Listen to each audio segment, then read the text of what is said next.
the Prophet Muhammad, peace be upon him. Let me make it very clear to everyone that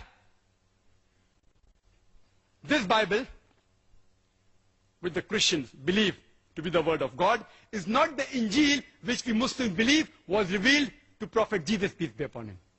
This Bible, according to us, it may contain the words of God, but it also contains words of prophets, words of historians. It contains absurdities, obscenity, as well as innumerable scientific errors. If there are scientific points mentioned in the Bible, there are possibilities. Why not? It may be part of the word of God in the Bible. But what about the scientific errors? What about the unscientific portion? Can you attribute this to God? I want to make it very clear to my Christian brothers and sisters. The purpose of my presentation on Bible and science is not to hurt any Christian's feeling. If while presenting, if I hurt your feelings, I do apologize in advance. The purpose is only to point out that a God's revelation cannot contain scientific errors. As Jesus Christ, peace be upon him, said, search ye the truth, and the truth shall free you. You have the Old Testament, you have the New Testament. Now you should follow the last and final testament, which is the glorious Quran. As far as Dr. William Campbell is concerned, I can be more liberal with him because he has written a book, Quran, Bible in the Light of History and Science. He has given a presentation and he's a medical doctor. I don't have to be very formal with him. As far as the other Christian brothers and sisters are concerned, I apologize if I hurt your feelings during the presentation. Let's analyze what does the Bible say about modern science. First, we'll deal with astronomy. The Bible speaks about the creation of the universe. In the beginning, first book of Genesis, first chapter, it's mentioned. It says, Almighty God created the heavens and the earth in 6 days and talks about an evening and a morning, referring to a 24-hour day. Today, scientists tell us that the universe cannot be created in a 24-hour period of 6 days. Quran too speaks about 6 ayams, the Arabic word singular is yom, plural is ayam. It can either mean a day of 24 hours or it is a very long period, an eon, an epoch. Scientists say we have no objection in agreeing that the universe, it could have been created in 6 very long periods. Point number 2. Bible says in Genesis chapter number 1, verse 3 and 5. Light was created on first day. Genesis chapter 1, verse 14 to 19.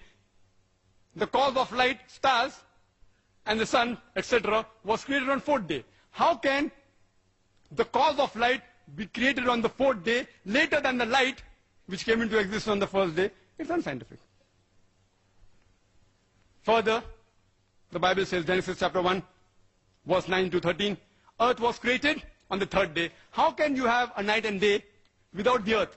The day depends upon the rotation of the earth. Without the earth created, how can you have a night and day? Point number 4. Genesis chapter number 1, verse 9 to 13 says, earth was created on 3rd day. Genesis chapter 1, verse 14 to 19 says, the sun and the moon was created on the 4th day. Today, science tells us that earth is part of the parent body, the sun. It cannot come into existence before the sun. It's unscientific. Point number 5. The Bible says in Genesis chapter number 1, verse number 11 to 13, the vegetation, the herbs, the shrubs, the trees, they were created on the 3rd day. And the sun, Genesis chapter number 1, verse 14 to 19, was created on the 4th day. How can the vegetation come into existence without sunlight? And how can they survive without sunlight? Point number 6. Point number 6.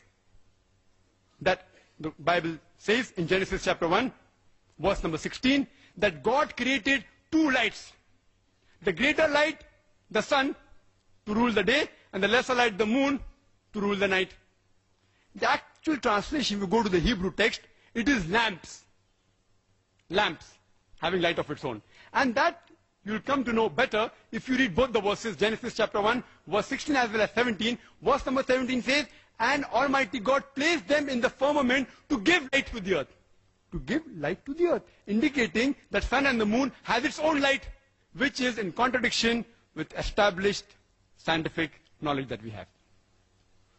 There are certain people who try and reconciliate and say that the 6 days mentioned in the Bible, it actually refers to epochs like the Quran, long period, not 624 days.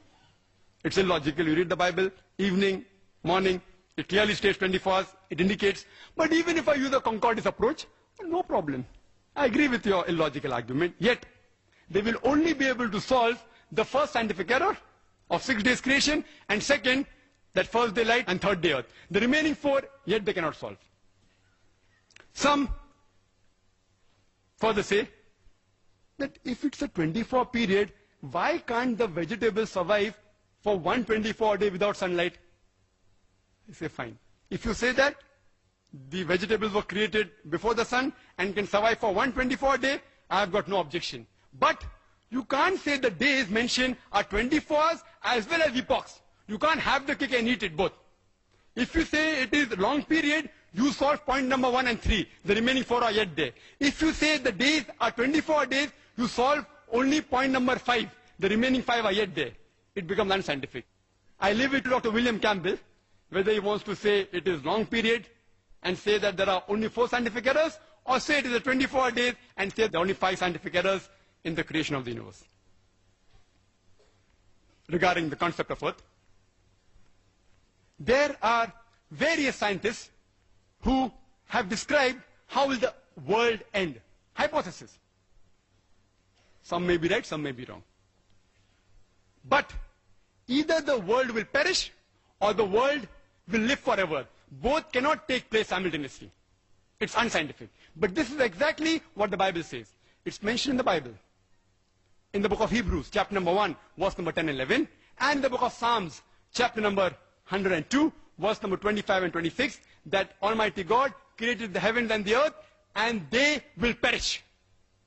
Exactly opposite is mentioned in the book of Ecclesiastes, chapter number 1, verse number 4, and the book of Psalms, chapter number 78, verse number 69, that the earth will abide forever. I leave it to Dr. William Campbell to choose which of the 2 verses are unscientific. The first pair or the second pair. One has to be unscientific. Both cannot take place. The world cannot abide forever as well as perish. It's unscientific.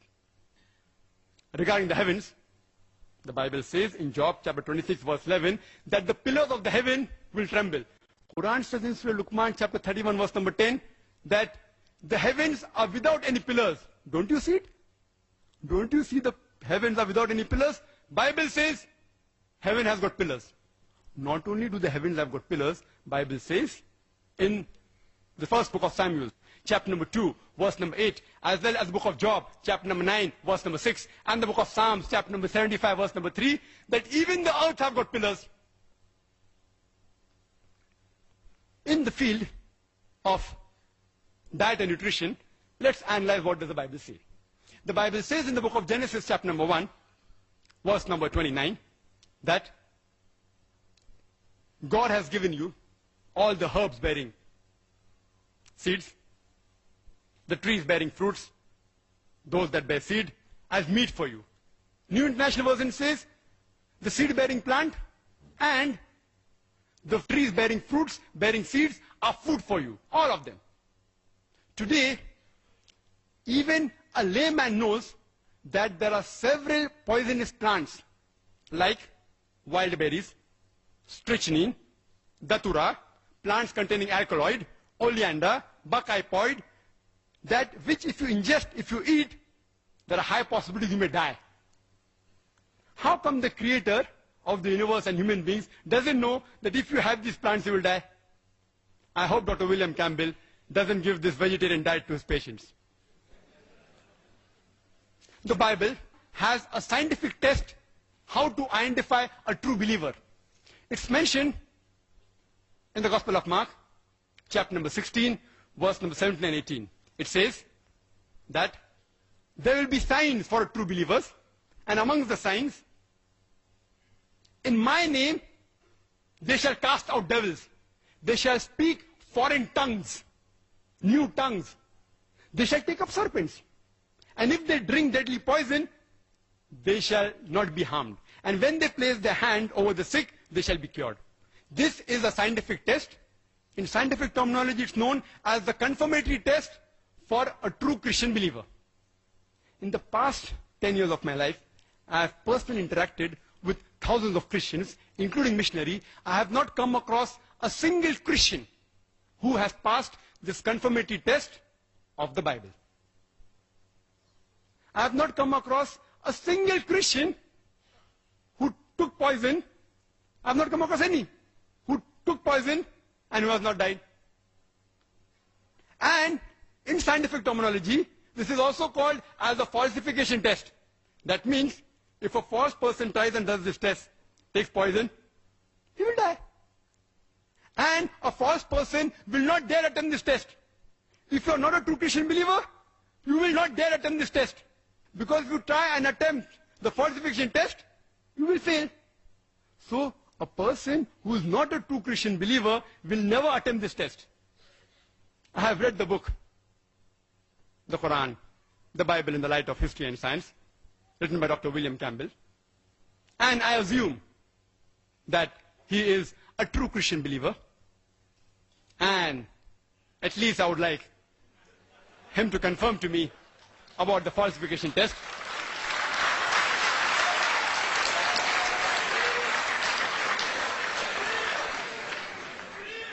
Please be rest assured. Please be rest assured.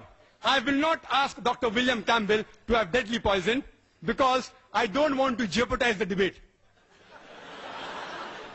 What I'll do, I will only ask him to speak in foreign tongues, in new languages. And as many of you may be aware, that India is a land which has more than 1,000 languages and dialects. Only thing I request him is to say these 3 words, 100 rupees, in the 17 official languages. There are only 17 official languages in India. And to make it easier for Dr. William Campbell, I have got a 100 rupee note.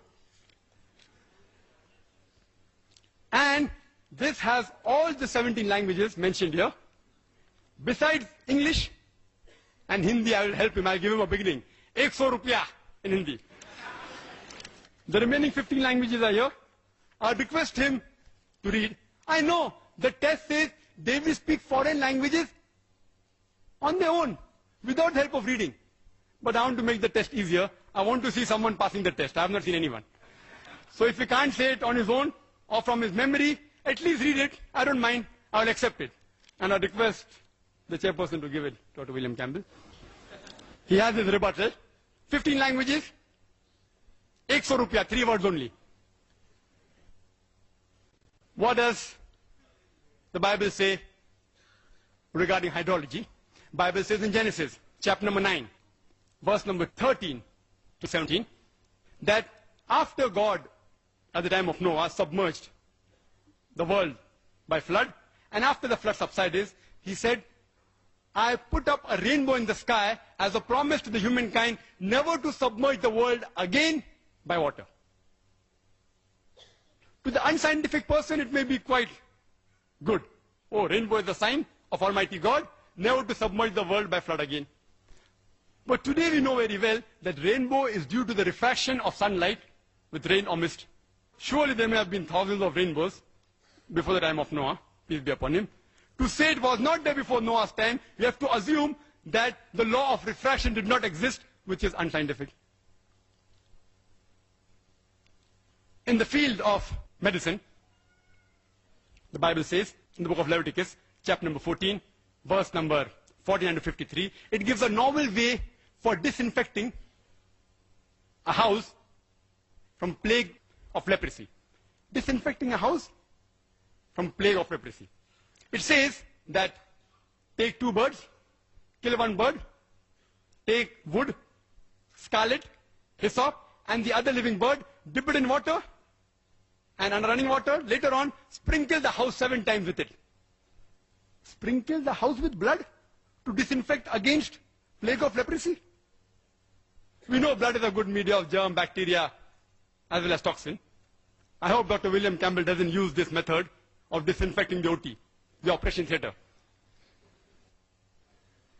It's mentioned in the book of Leviticus, chapter number 12, verse number 1 to 5. And we know medically that after a mother gives birth to a child, the postpartum period, it is unhygienic. To say it's unclean religiously, I've got no objection. But Leviticus chapter number 12, verse number 1 to 5 says that after a woman gives birth to a male child, she will be unclean for 7 days. And the period of uncleanness will continue for 33 days more. If she gives birth to a female child, she'll be unclean for 2 weeks, and the period of uncleanness will continue for 60 days.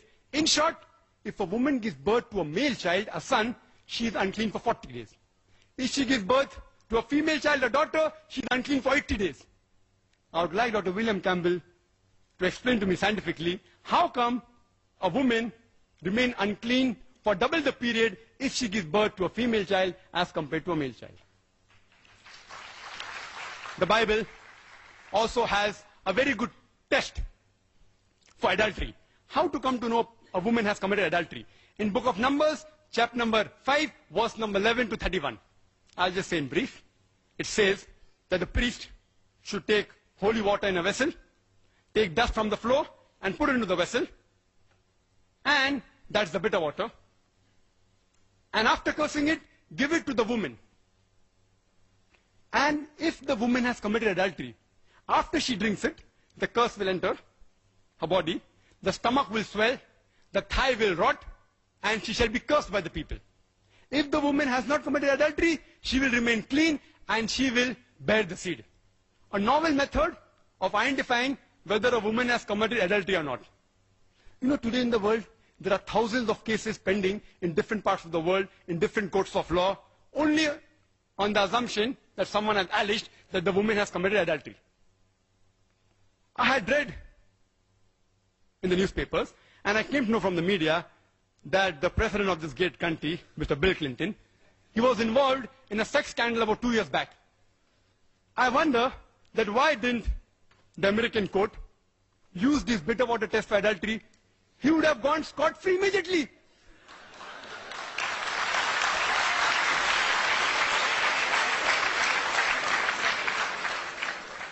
Why didn't the Christian missionaries of this great country, especially those who are in the medical field, like my respected Dr. William Campbell, use this bitter water test to bail out their president immediately? Mathematics is a branch which is closely associated with science, with which you can solve problems, etc. There are thousands of contradictions in the Bible.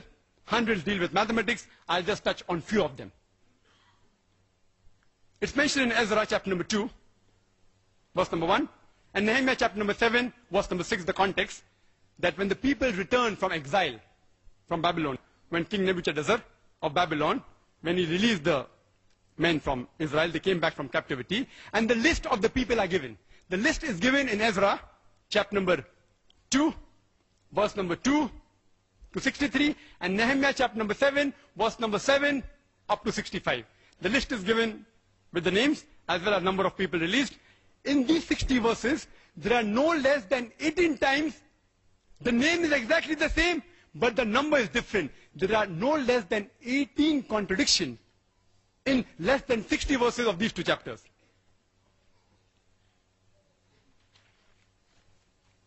This is the list.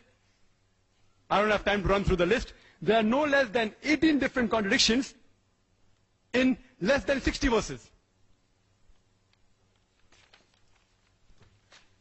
Further, it's mentioned in Ezra, chapter number 2, verse number 64, that the total congregation, if you add up, it comes to 42,360. And if you read in Nehemiah chapter number 7, verse number 66, they also totally the same, 42,360. But if you add up all these verses, which I had to do my homework, this is the list. This is the list of Ezra. This is the list of Nehemiah. Ezra chapter number 2, Nehemiah chapter number 7. If you add up, I had to do my homework. If you add up, in Ezra chapter number 2, it doesn't come to 42,360, it comes to 29,818. And if you add up Nehemiah chapter number 7, even there it doesn't come to 42,360, it comes to 31,089. The author of the Bible, presumed to be Almighty God, does not know simple addition. If you give this problem even to a person who's passed elementary school, he'll be able to get the right answer. If you add up all the 60 verses, it's so easy. Almighty God didn't know adding, knows billah, if we presume that this is the word of God. Further, if we read in Ezra chapter number 2, verse number 65, it says there were 200 singing men and women. Nehemiah chapter number 7, verse 67, there were 245 singing men and women. Were they 200 or were there 245 singing men and women? Context is the same, a mathematical contradiction. It's mentioned in the 2 Kings, chapter number 24, verse number 8, that Joachim was 18 years old when he began to reign Jerusalem. And he reigned for 3 months and 10 days. 2 Chronicles, chapter number 36, verse number 9 says that Joachim was 8 years old when he began to reign, and he reigned for 3 months, 10 days. Was Joachim 18 years when he began to reign, or was he 8 years old? Did he reign for 3 months, or did he reign for 3 months, 10 days? Further, it's mentioned in the 1 Kings, chapter number 7, verse number 26, that in Solomon's temple, in his molten sea, he had 2,000 baths. In 2 Chronicles, chapter number 4, verse number 5, he had 3,000 baths. Did he have 2,000 baths or did he have 3,000 baths? That I leave it upon Dr. William Campbell to decide which is correct. There is a clear-cut mathematical contradiction. Furthermore, it's mentioned in the 1 Kings, chapter number 15, verse number 33, that Baasha, he died in the 26th year of reign of Asa. And 2 Chronicles, chapter number 16, verse number 1 says that Baasha invaded Judah in the 36th year of the reign of Asa. How can Baasha invade 10 years after his death? It's unscientific. To make it easier for Dr. William Campbell to answer to the points I have raised, I'll just mention it in brief. The points that I mentioned.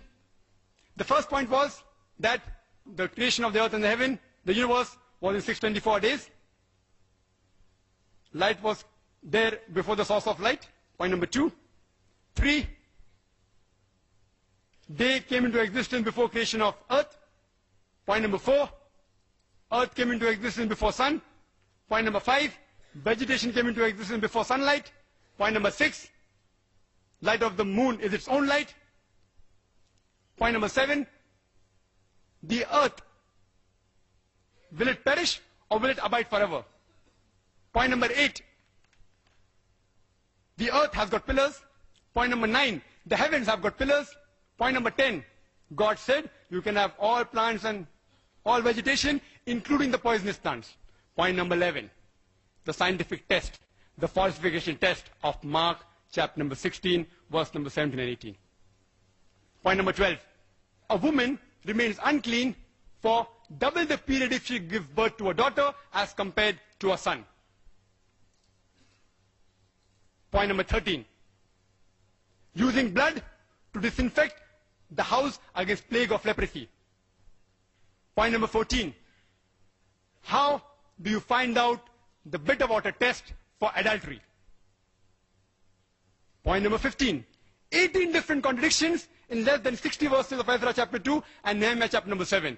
I didn't count them as 18 different, I've counted them only as one. Point number 16.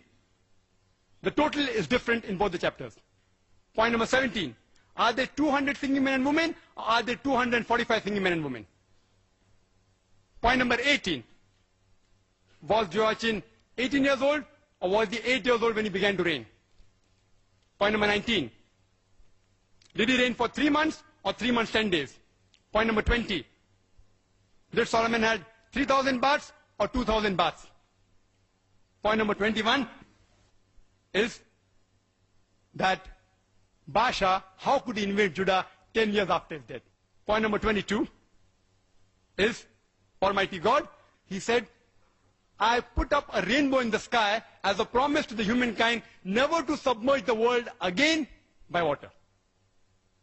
I have listed only 22 out of the hundreds available unscientific points in the Bible, scientific errors, and I request Dr. William Campbell to answer them, and irrespective whether he uses the concordance approach or the conflict approach, as long as he is logical, he will never be able to prove scientifically all these 22 aspects I have told him. We agree in Jesus Christ, peace be upon him. To him was revealed the Injil. This is not the Injil. It may contain part of God, but the other unscientific portion is not the word of God. I would like to end my talk by giving the quotation of the glorious Quran from Surah Baqarah chapter 2 verse 7, which says, فَوَيْلٌ لِلَّذِينَ يَكْتُبُونَ الْكِتَابَ بِأَيْدِيهِمْ ثُمَّ يَقُولُونَ هَذَا مِنْ عِنْدِ اللَّهِ لِيَشْتَرُوا بِهِ ثَمَنًا قَلِيلًا فَوَيْلٌ لَهُم مِّمَّا كَتَبَتْ أَيْدِيهِمْ وَوَيْلٌ لَهُم مِّمَّا يَكْسِبُونَ. Woe to those who write the book with their own hands and then say this is from Allah, to traffic with it for a miserable price. Woe to those for what they write, woe to those for what they earn. Wa akhiru da'wana alhamdulillahi rabbil alameen.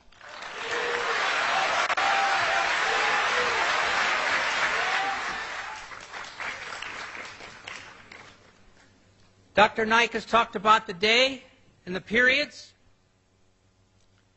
The day in the Bible also can have the time of a long period. Doesn't have to be 24 hours, as Dr. Bukai wanted to insist in his book. And I believe that it was long periods of time. And there are these problems that he has said, and I don't deny them, and I don't have good answers for them. But I will tell about...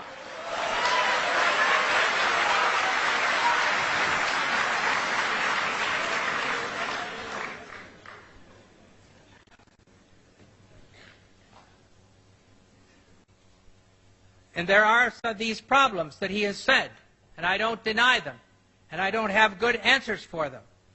But I will tell about...